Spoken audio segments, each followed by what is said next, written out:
The most dangerous thing in the room wasn't the billionaire alpha staring at me. It was the tiny white pill rolling across his marble floor. Noah Bennett watched it spin under the glass conference table like it had a personal vendetta against him.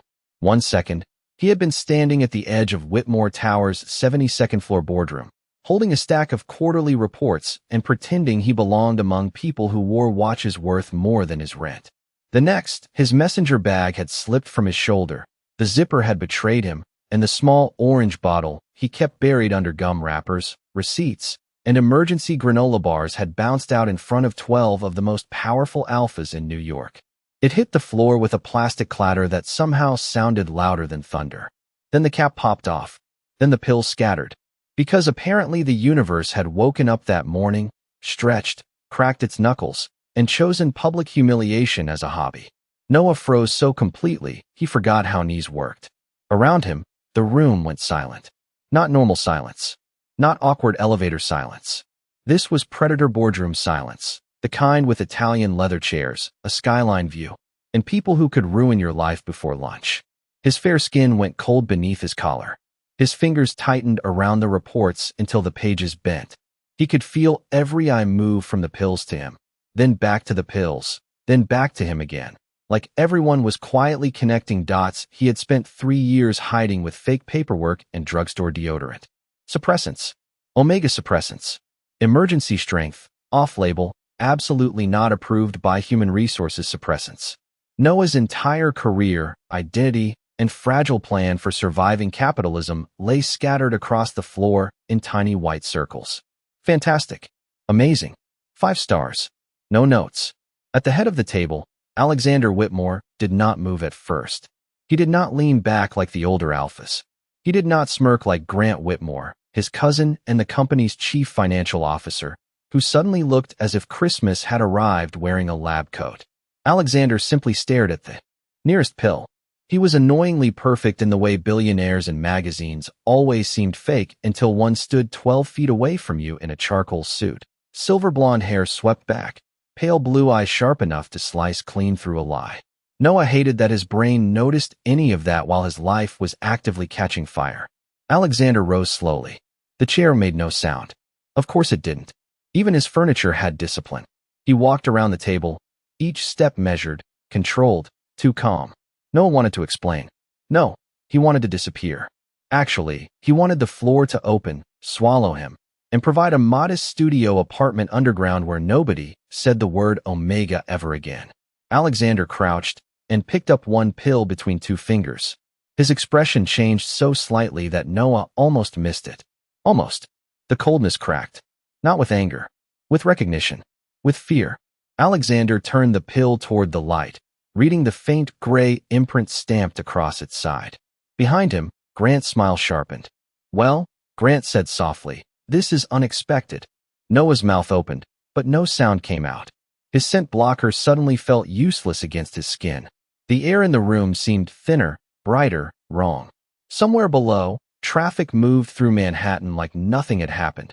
Like Noah Bennett had not just detonated his own future in a room full of men who collected secrets the way other people collected art. Alexander looked up at him. For the first time since Noah had started working at Whitmore Biogen, the CEO did not look like a distant billionaire carved from winter and money. He looked like someone who had just found a lit match beside a leaking gas line. His voice dropped low enough that the others had to lean in to hear it. Noah, he said, carefully, as if one wrong word might shatter something already cracking. Who gave you this?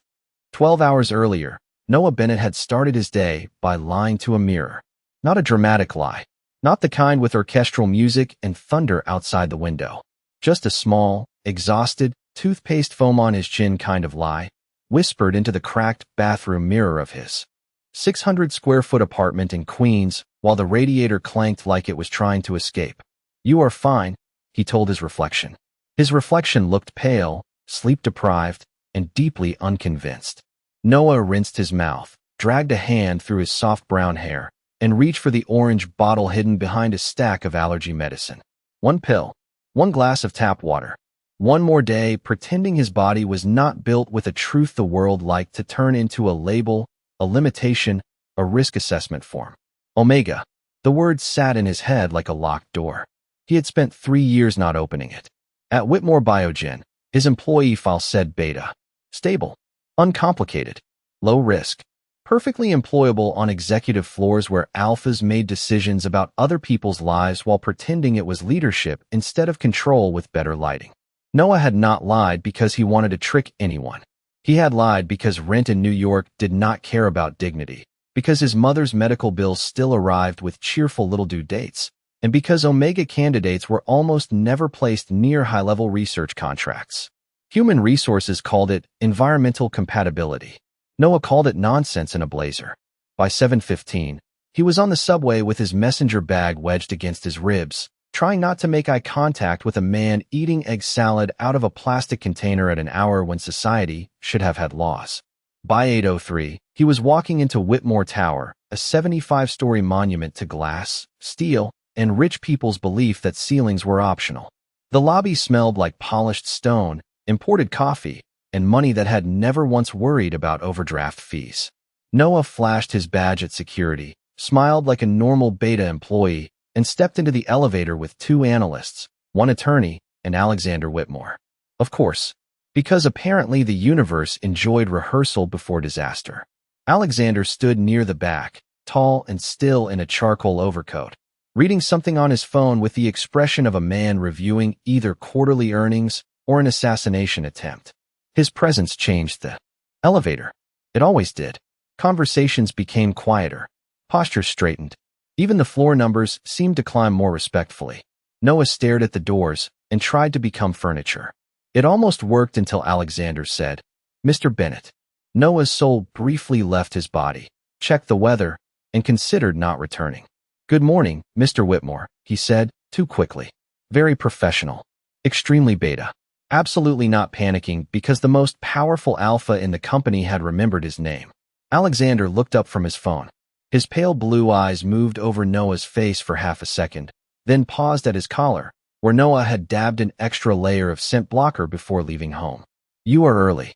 "That is because I make terrible lifestyle choices," Noah replied, then immediately wished he could swallow the sentence whole. One analyst coughed into his sleeve. Alexander's mouth did not smile, but something near his eyes shifted. The board packet.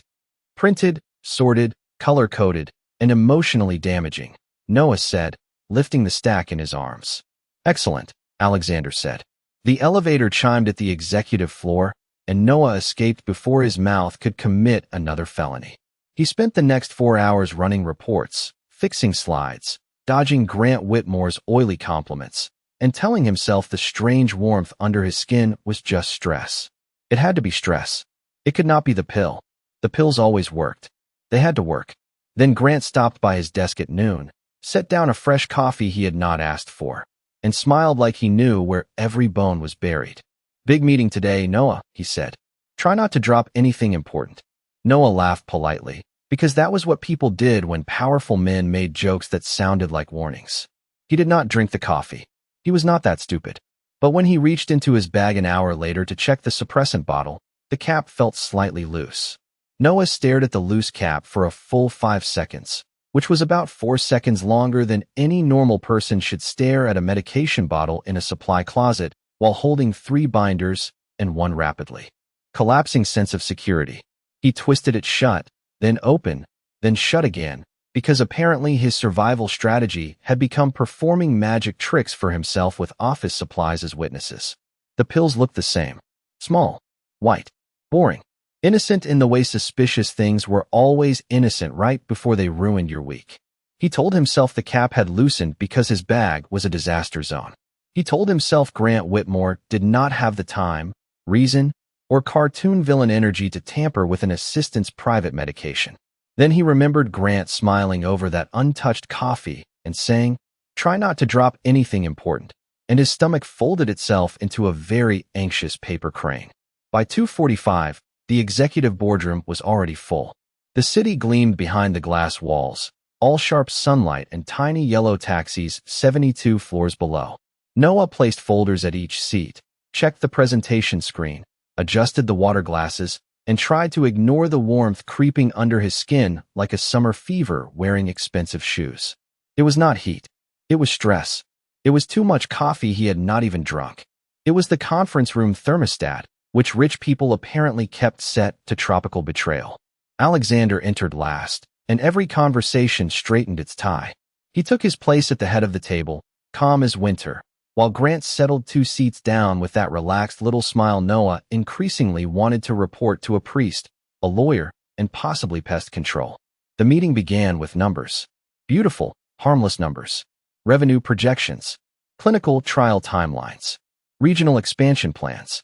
Noah stood near the wall with his tablet, advancing slides and breathing through his nose in slow counts. 1, 2, 3. Do not panic. 4, 5. Do not send. 6, 7. Do not become the most dramatic workplace incident in Whitmore Biogen history. Then the warmth changed. It sharpened. His pulse jumped. A faint sweetness touched the air, so light at first Noah thought he imagined it. One alpha at the far end of the table paused mid-sentence. Another glanced toward the vents. Grant looked down at his watch, and his smile did not move, but it deepened. Noah's fingers went cold around the tablet.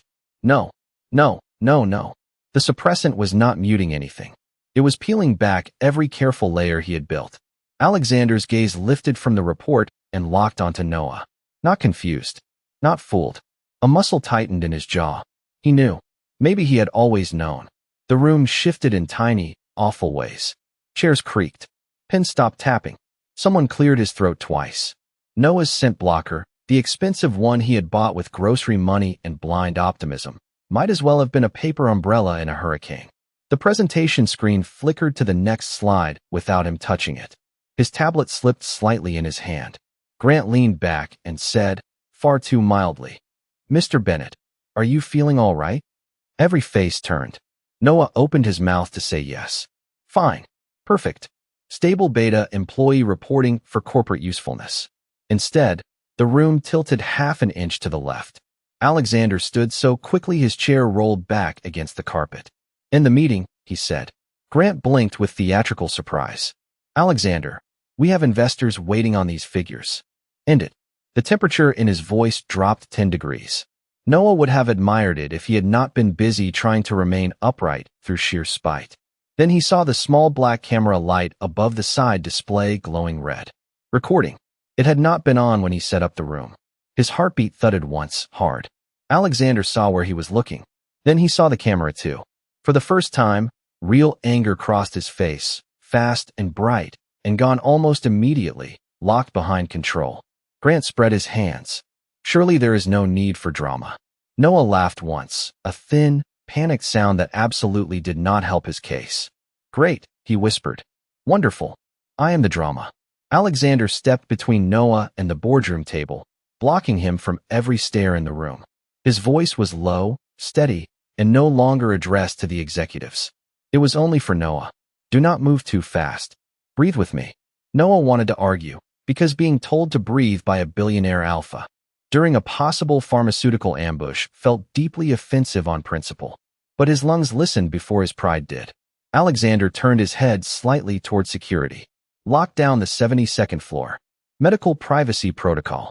Now, behind him, Grant's smile finally vanished.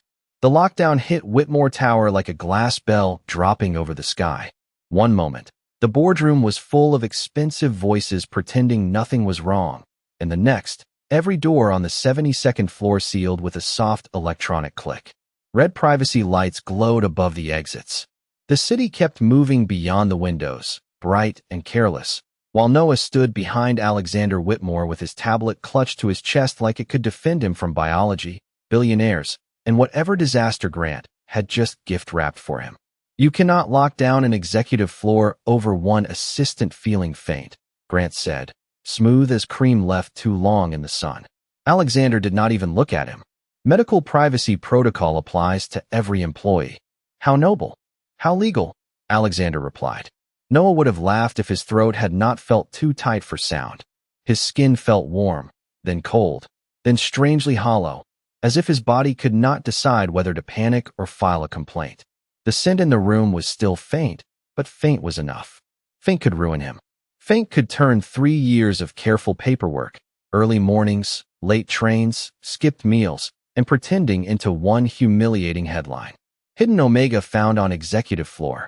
He could already see the comments. He could already hear people deciding what kind of person he was before he got to explain anything. Alexander turned toward him, and for once, Noah did not see the unreachable chief executive officer of Whitmore Biogen. He saw a man calculating exits, risks, cameras, witnesses, and the exact amount of fear Noah was trying not to show. "Can you walk?" Alexander asked. Noah lifted his chin. "I can absolutely walk." His knees chose that moment to wobble, because his body had a gift for comedic betrayal. Alexander's hand moved, then stopped an inch from Noah's elbow. He did not touch without permission. The pause was so small, so careful, that Noah noticed it more than he would have noticed the touch. "May I help you?" Alexander asked. The question nearly broke something in him. Not because it was romantic. It was not. It was worse. It was respectful. Noah nodded once, stiffly, like a man agreeing to dental surgery. Alexander supported him with one hand hovering lightly at his back and the other steady near his forearm, guiding without pulling. The executives watched them leave. Grant watched hardest.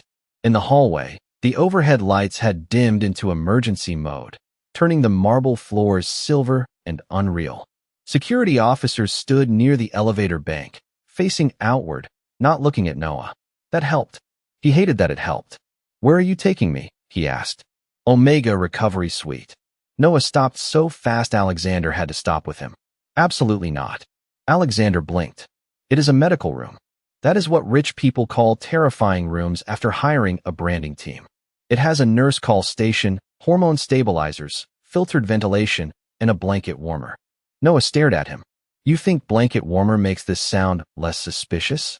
Alexander's mouth tightened, and Noah had the horrifying realization that the man might be trying not to smile. "No, I think you are scared, and sarcasm is keeping you upright." Rude. Accurate, but rude. They reached a private corridor Noah had only seen on floor maps. Alexander opened the door with his palm scan. Inside was not a dungeon, not a scandal room, not anything close to the nightmare Noah's brain had built in the last 2 minutes. It looked like a high-end hospital suite crossed with a luxury hotel room. Soft gray walls, frosted windows, a wide medical recovery bed with white sheets, monitors tucked discreetly into the side panel, and a ridiculous cream-colored throw blanket folded at the foot like someone expected a crisis to have interior design standards. Noah stared at the bed. No, it monitors temperature, pulse, hydration, and stress markers. It looks like it costs more than my entire apartment building. It probably does. That was not comforting. Alexander stepped back and held the door open wider. "You can stay near the door. You can sit in the chair. You can refuse every treatment until Dr. Rivera arrives. But you cannot go back into that boardroom while your private medical information is being recorded." The words landed quietly. Not command. Not ownership. A choice, surrounded by terrible options, but still a choice. Noah swallowed hard. Behind the fear, beneath the heat crawling under his skin, something colder settled into place. The camera. Grant.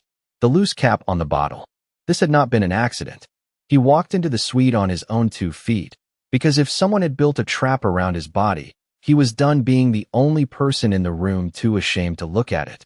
Noah made it exactly 3 steps into the Omega Recovery Suite before his courage noticed the bed and attempted to resign.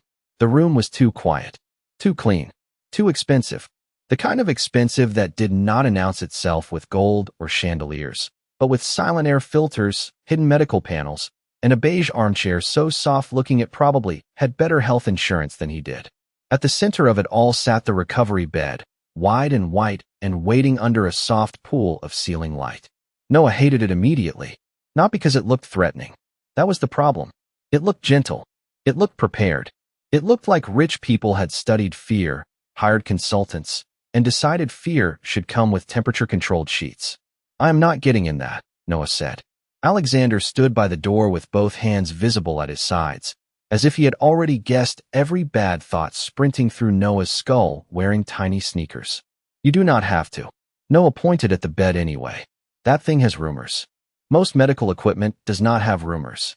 Most medical equipment is not located behind a palm-locked door in a Billionaire Alpha's private hallway." Alexander inhaled slowly through his nose. "Fair point." Noah blinked.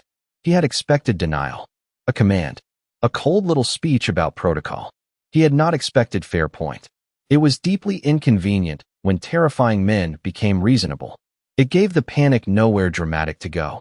Noah crossed his arms, then uncrossed them because his hands were shaking, then crossed them again because apparently he was committed to looking like a haunted pretzel. So what happens now?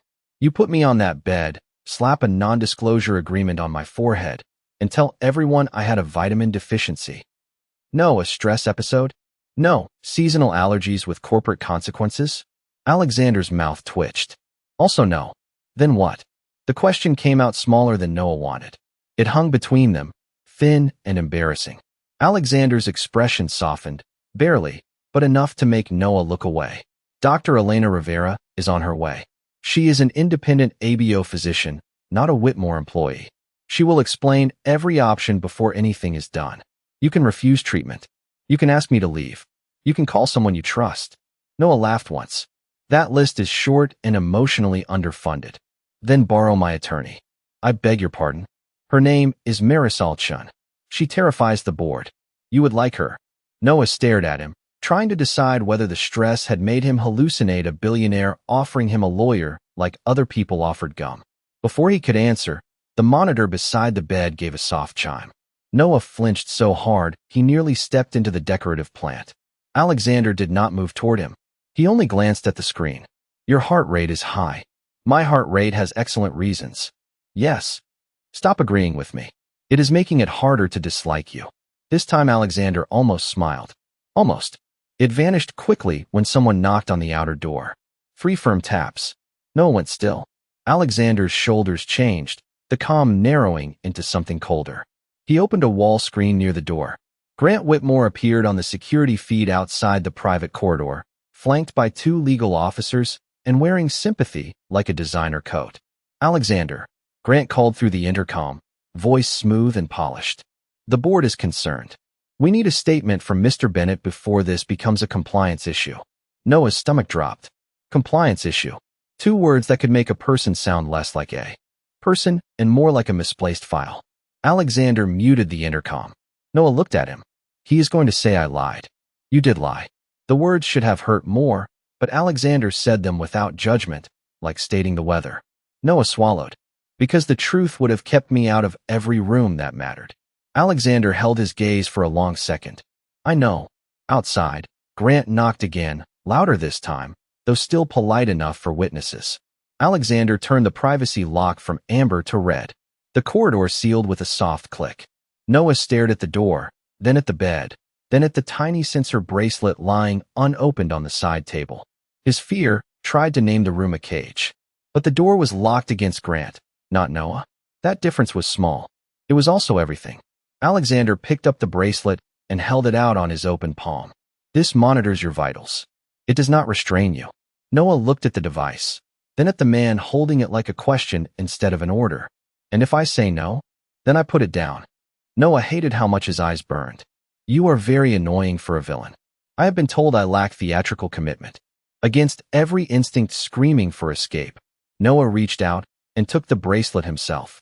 Dr. Elena Rivera arrived 7 minutes after Noah fastened the sensor bracelet around his own wrist, which was 6 minutes and 59 seconds longer than his dignity had been prepared to wait. She entered through a side door Noah had not noticed, carrying a slim black medical case and the calm expression of a woman who had seen every possible version of rich alpha nonsense and refused to be impressed by any of it. She was in her late 40s, with dark curls pinned at the back of her head, warm brown eyes, and sneakers under her tailored navy suit, which immediately made Noah trust her more than everyone else in the building combined. Mr. Bennett, she said, setting her case on the side table. I am Dr. Rivera. I am not employed by Whitmore Biogen. I am here for you, not for the company. Noah looked at Alexander. Did you coach her to say the least terrifying sentence possible? No, Alexander said. Dr. Rivera opened her case. He pays me too much to coach me. Noah made a weak sound that might have been a laugh if his body had not still felt like a laptop overheating under a pile of blankets. Dr. Rivera scanned the bracelet, checked his temperature, pulse, and stress markers, then asked permission before every step. Permission to take a blood sample. Permission to test the pills. Permission to review the medication label. Each question was simple. Each pause mattered. Noah hated how unfamiliar that felt. Alexander stayed near the far wall, facing slightly away, giving Noah space while still standing between him and the locked corridor where Grant waited like a lawsuit in human form. Dr. Rivera placed one of the white pills into a portable analyzer. The machine hummed softly. Noah watched the progress bar crawl across the tiny screen and tried not to imagine his entire future being measured in percentages. So, he said, because silence was making him itch. On a scale from 1 to I should move to Vermont and become a candle maker, how bad is this? Dr. Rivera did not look up. Vermont is lovely, but premature. That is almost comforting. The analyzer beeped. Dr. Rivera read the result. Her expression changed. Not dramatically. No gasp. No hand to the chest. Just a slight tightening around her eyes that made Noah feel colder than panic ever had. Alexander noticed too. He stepped away from the wall. Elena. She lifted the pill with tweezers, then checked the bottle label again. This is not what the prescription claims it is. Noah went still. What does that mean? It contains a suppressant base, but it has been mixed with a hormone activator and a scent amplifier. The room seemed to tilt without moving. Noah stared at the little pill as if it had grown teeth. Someone made it do the opposite. Dr. Rivera nodded once. Yes. Alexander crossed the room in 2 silent steps, stopping before he came too close. His voice stayed controlled, but something underneath it had gone sharp. Could it trigger a public medical episode? Under stress, in a room full of alphas, with cameras recording? Dr. Rivera closed the analyzer lid. That looks less like negligence and more like design. Noah pressed his palm against his stomach, not because it hurt, but because he suddenly needed to hold himself together from the outside. The loose cap, Grant at his desk, the camera light. Try not to drop anything important. His breath came out uneven. He knew. Alexander did not ask who. He already knew. The wall screen flashed again. Grant stood outside the corridor, his perfect expression back in place, a folder tucked under one arm. Dr. Rivera glanced at the screen and then at Alexander. Let me guess. Family. Unfortunately, Alexander said. Noah looked between them. Why would he do this to me? I am an assistant. I alphabetize disaster for a living. Alexander took a moment before answering, and that moment said more than any speech could have. Because you were close enough to me to be useful and vulnerable enough for him to believe no one would listen to you. The words landed softly, but they opened a deep, furious place in Noah. Useful. Vulnerable. Not a person. A lever. A match. A story Grant could write before Noah ever got a voice. His fear did not vanish. It changed shape. It stood up straighter. Dr. Rivera reached into her case and handed Noah a sealed packet. This will stabilize your system. It is mild, safe, and optional. You can read the label first. Noah took it with shaking fingers. Then he looked at Alexander. If I take this, I am not signing anything. Good, Alexander said. If I talk, I am telling the truth. Better. And if Grant tries to make me look unstable, I am borrowing that terrifying attorney. For the first time, Alexander Whitmore smiled.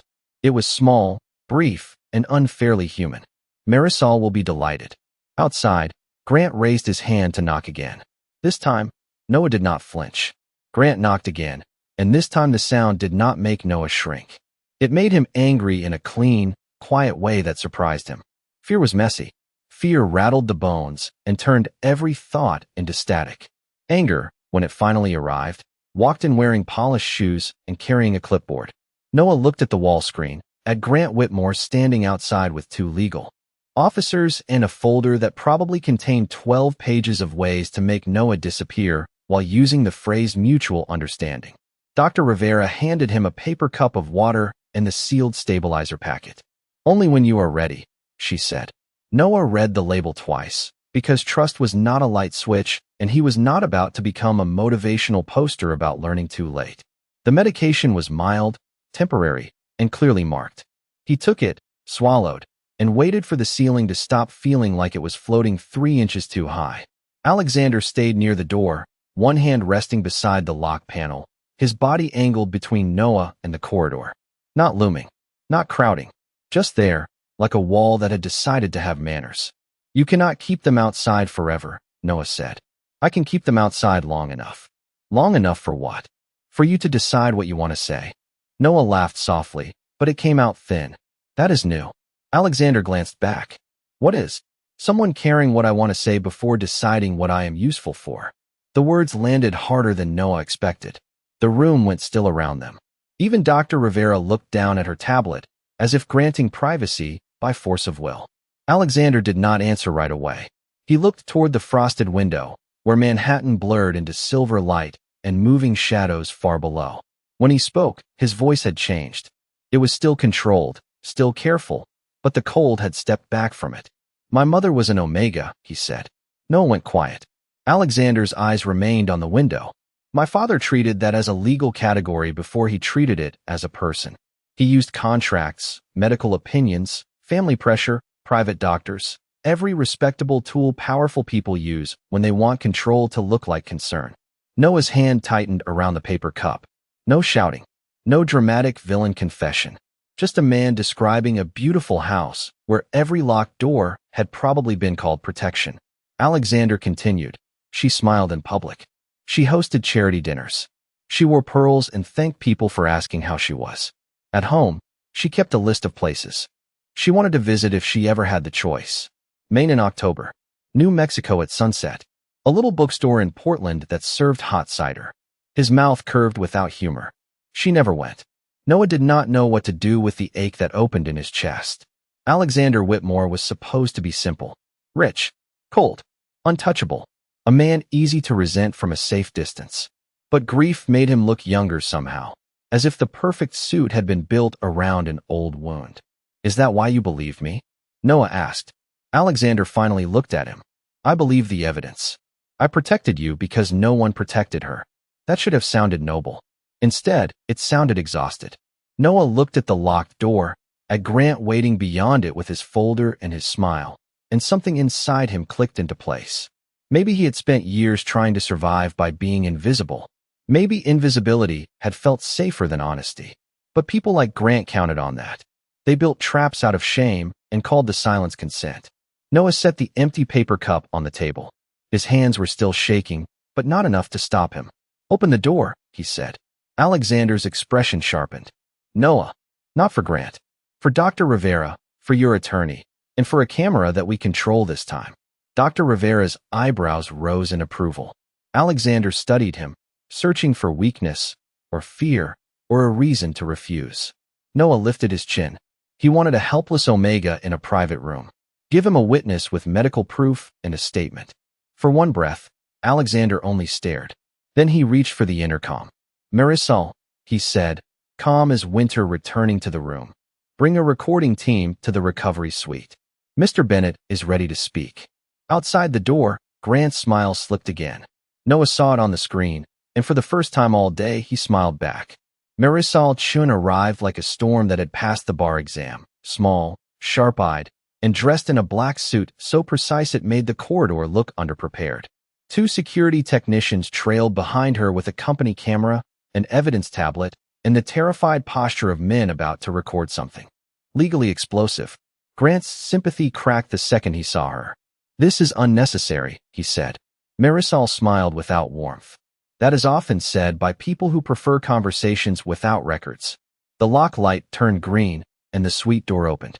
Grant entered first, clutching his folder like paperwork could stop consequences. The legal officers moved to follow, but Marisol lifted one finger. Only essential parties. They looked to Grant, then Alexander. Alexander looked back as if they were furniture that had disappointed him.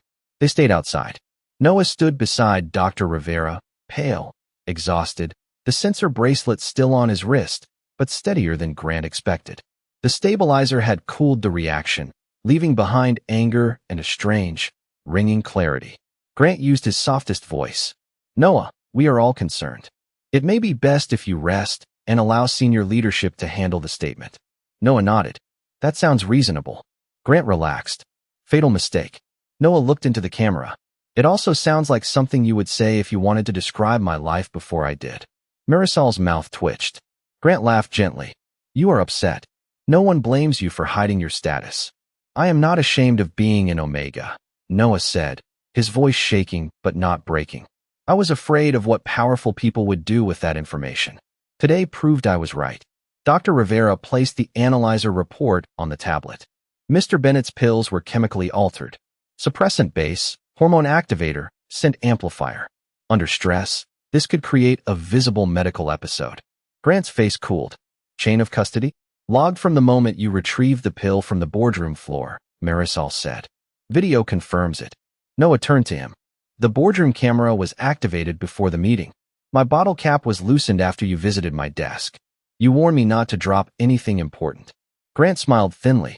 A creative interpretation from someone under medical strain. Alexander shifted, ready to cut him down, but Noah raised one hand. No, I can answer. Alexander stopped, and that trust steadied Noah more than any medicine. He faced the camera. My name is Noah Bennett. I concealed my secondary gender because I believed this company would treat me as a liability instead of an employee. Today, someone used that fear against me. I was not hidden here. I received independent care, with my consent, after medication I trusted was altered without my knowledge. I am done being the easiest person in the room to silence. Silence followed. Then Marisol snapped the tablet shut. That will do beautifully. Grant did not confess. Men like Grant Whitmore did not confess when walls closed in. They adjusted their cuffs and asked about shareholders. Marisol requested his phone, access logs, and the names of everyone tied to the boardroom cameras. Dr. Rivera sealed the pills and evidence. Alexander said nothing, which made the room colder. Noah watched Grant search for the scared assistant who would apologize for existing. Noah almost felt sorry for disappointing him.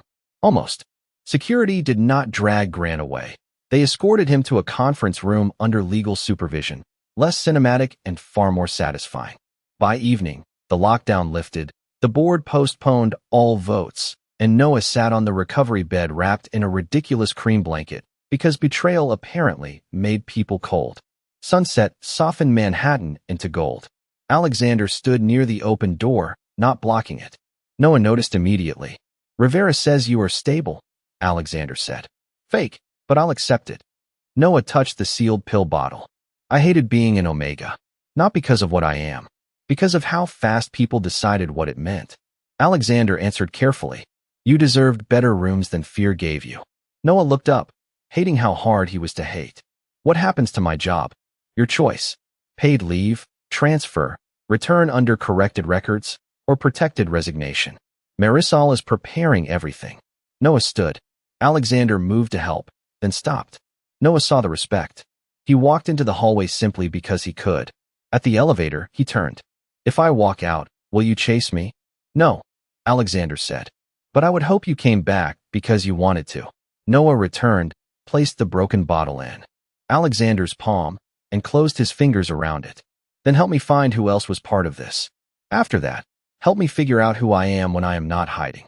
Outside, city lights blinked awake like stars choosing the ground. Alexander looked at him like a man stepping into his own name. All right. Noah stayed.